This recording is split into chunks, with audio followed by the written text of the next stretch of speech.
ভর্তি জায়গা থাকে এইরূপ কলা গাছ লাগিয়ে নিন। দেখুন এইরূপ কলা গাছ লাগিয়ে নিন ভর্তি জায়গায়। দেখুন মানে অপূর্তি জায়গা, পূর্তি বলতে কি অপূর্তি জায়গা থাকে এইভাবে কলা গাছ লাগিয়ে নিন। দেখছেন তো এই কলা গাছ, সেই যে ছোট চারা কলা গাছ দেখেছিলাম, দেখুন সেই কলা গাছের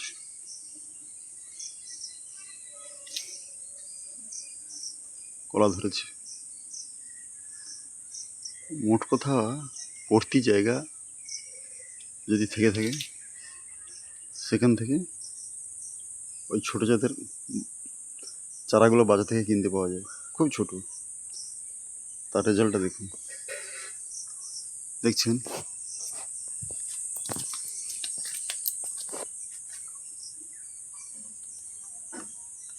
দেখুন,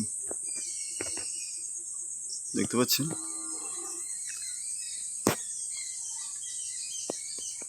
দেখতে পাচ্ছেন পাতায় ঢেকে আছে, কিন্তু অদ্ভুত কান্দি হয়েছে, কলার কান্দি।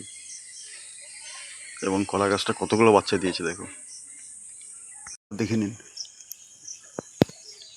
কলার কান্দিটার ঢং দেখছেন। তবে যিনি বিক্রি করেছিলেন তিনি বলেছিলেন যে এই কলা গাছ যত বড় হবে, মানে আপনি যত বড় গাছ করাতে পারবেন। আমি গোবর দিয়ে লাগিয়েছিল, 3 ঝুড়ি গোবর, তার রেজাল্ট দেখুন। তিনি বলেছেন যত বড় গাছ হবে তত বড় কান্দি, ছেলেমেয়েরা আনন্দ পাবে। যখন কলা বড় হয়ে যাবে, পাকবে, ছেলেমেয়েরা যখন খাবে প্রচুর আনন্দ পাবে।